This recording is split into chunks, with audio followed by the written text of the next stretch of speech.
much that I would like to stand here and address, I'm always compelled to go behind and speak into the mic. So I'll have to do that, I have to comply. This is a picture of a ship sinking. But it's not just the ship that sinks. What sinks with it, most of the times, is the morale, the confidence, the self-evaluation or self-image of a seafarer. Can you imagine the plight of a captain, chief officer, or a chief engineer, the officers in charge, when such an incident happens? This is a picture of a ship, the ship is no more, Prestige, motor tanker vessel Prestige. This was an ill-fated Greek, it is registered with a Liberian company, if I'm correct. It's a Greek-operated tanker, which very unfortunately broke into two off the Spanish coast. It was refused refuge in times of distress when somebody is trying to reach out, a ship is trying to reach out. The governments of Spain, France, and Portugal said, don't come. We don't want a disaster on our shores. And unfortunately, the ship sank, and a lot of about 77,000 metric tons of heavy oil then spilled, and it went to the coastlines, shores of these countries. There was such a hue and cry in the media, the public, the governments, people angry. How dare you pollute our ships? How dare these seafarers do these things? How do people in the shipping fraternity spoil our environment? And as my previous speaker said, there are always two sides. What the public forgets, what the governments forget, what everyone forgets, maybe not the shipping fraternity, because we will always have empathy and sympathy for them, because we know that they are not the ones. It is just that they happen to be the right people, but at the wrong time, at the wrong place, on the wrong ship. If a ship structurally breaks down, how can some captain who's come for 1 year or some command that he's taken be in charge? Here was a ship that was certified as a fit ship by American Bureau of Shipping. Even the government of Spain tried suing and hold ABS liable, but eventually it couldn't because the litigation was in America and it was not successful. In the local courts, they tried holding the P&I Club, the insurers, and various other associated entities. The UK P&I Club was held liable, but the irony about it was the government of Spain could not enforce it because due to some arrangement, it was that unless and until it is through an arbitration, not court order, it would not be enforceable in the UK. 2012, this incident happened in 2002. 2012, 10 years later on. People talk about there's a lot of pending litigation in India, it takes such a long time. So can you imagine that 10-year period? Not to mention the frenzy that happened when this disaster happened. The ship-owning company had to put up Captain Manogras, a 80-year-old veteran captain, his top officers, in some hotel to keep them away from the paparazzi who were chasing them with the mics and trying to interview them and showing their videos on TVs. What a sensation they made. Having gone through that, 10 years later on, the master was imprisoned for 9 months for disobedience. life is not really fair. And perhaps, in my opinion, it is not too fair, much not too fair for the seafarers. Seafaring itself is a very unique profession. It is not a profession for the faint-hearted by any chance, because you have more than your normal routine level of stresses or factors which could weigh you down. As it is, this profession had its many downsides, and what has aggravated is criminalization of seafarers. It has demotivated a lot many youngsters to keep away, and especially from tanker vessels which carry heavy fuel oil. In Europe, you may not find many people joining the seafaring profession. So in a manner of speaking, if you criminalize seafarers, label them as criminals, you're taking away the glory. The rich and powerful, the owners, the directors, the managers, the ones who are making money from these shipping companies are sitting in their air-conditioned offices. And just because the public and governments want to blame somebody, the Balika Bakra becomes the man on the scene, and they are arrested. Having said that,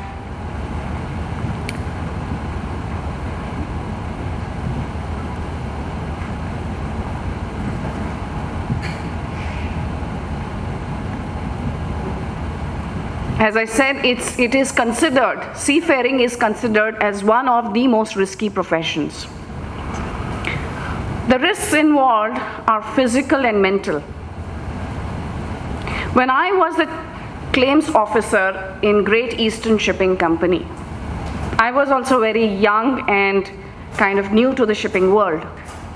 Sitting behind my desk in the office, I used to get emails where it was reported that a certain cadet or a junior deck officer lost his finger.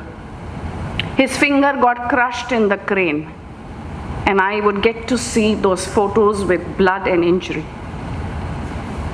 Imagine for somebody like me getting palpitations and not being able to see those photos of incidents, accidents happening on board. It takes a toll of everyone concerned. So therefore, this profession is physically demanding and much more mentally demanding as well. And in this context, perhaps now time has come that your mental strength, your mental resilience, these are factors which should be given more important, as my previous speaker rightly said, that you must have that mental makeup. And therefore, these factors will probably or ought to play a more important role in choosing who are the kind of people or who should join this profession. So a big salute to those brave people who joined the profession. My own uncle was a marine engineer, late uncle was a marine engineer. And of course, many times my dad, who was from the aviation field, would tease him and say, "You're still better off than me." And my uncle said, no, seafaring is more difficult. My father used to tell him, if on the Air Force plane, I make a mistake of a few minutes as a navigator in the hilly terrain of Assam, Jorhat, my plane will just crash. If I have an engine failure, you don't have this oil spill and all the ships going wreck in the air. The planes just crash. So I am not saying that seafaring is not difficult, but yes, there are comparatively harder professions as well. Now what I wanted to say more was, that shipping, whilst it is getting the advantages of more and more internet, digitalization, automation, various other factors which probably make life of a seafarer in a normal, ordinary day more comfortable because everything is at the click of a button. But at the same time, that same button can play havoc.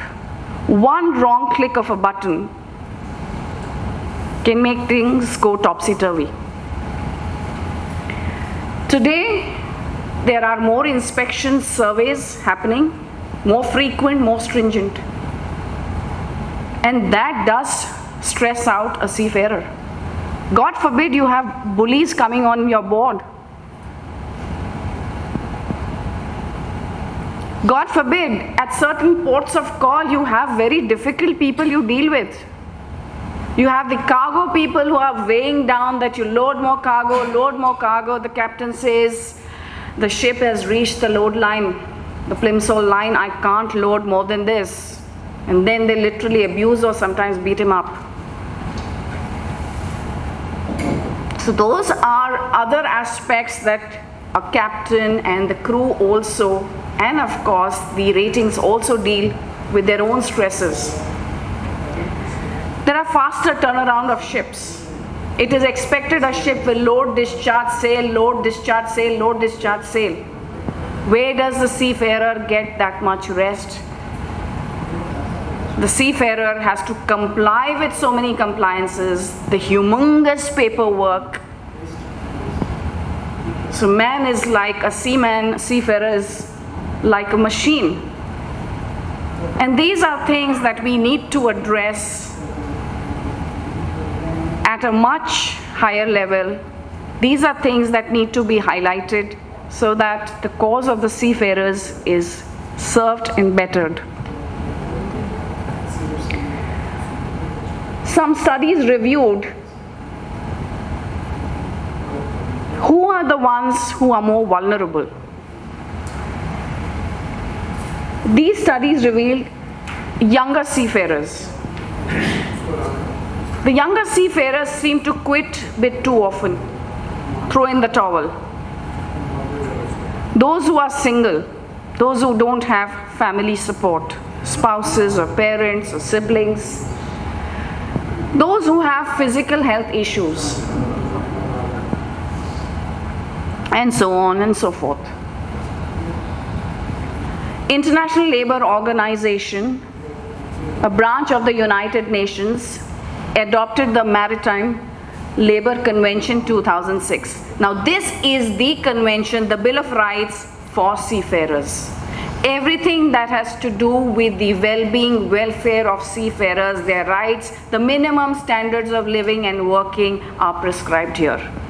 And many nations are signatories to this, including India. The MLC has been updated with modern times because today we live in an increasingly digital online world. India ratified it on 9th October 2015. It has been included in our Merchant Shipping Act, the Maritime Labour Rules 2016. There is this merchant shipping medical examination rules that mentions that seafarers have to undergo medical tests before they sign on or certain periodically. But despite my attempts to find a lot more about mental fitness and mental, I couldn't really find those words. But of course, it is an understood thing that if a seafarer is not mentally fit, then he would be disqualified. But then, of course, your general practitioner or the concerned doctor has to refer him to a psychiatrist, a qualified psychiatrist, who will then give the necessary certificates. So physical unfitness, suffering from a disease or a physical defect disqualify you, but equally some aggravated mental health issue could also be a cause of disqualification, provided it is caught and apprehended.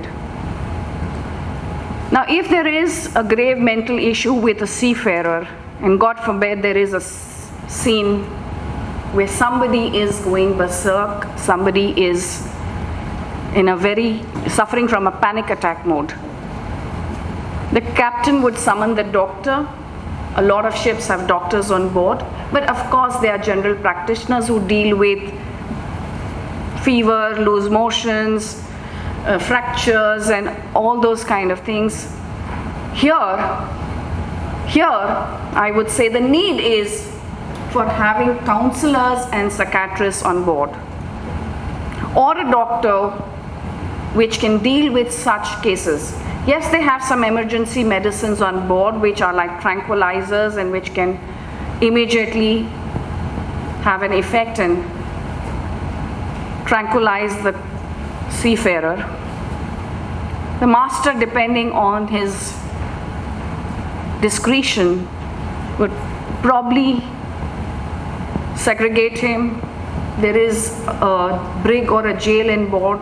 If he is too violent, the captain has the authority as a very last resort kind of a thing to put him behind that and keep a watch. The captain would then obviously inform the chief, the owners, the P&I clubs involved, take a call, what is to be done, how do you deal with such a seafarer. So let us voice our support for these brave hearts, the ones who leave their families, their loved ones, and go on the seas, pursuing their dreams. And what an important role they play for our society. 90% of the world's trade is seaborne. 90% of the world's trade is seaborne. From a pin to a plane, we get it because of this seafaring community.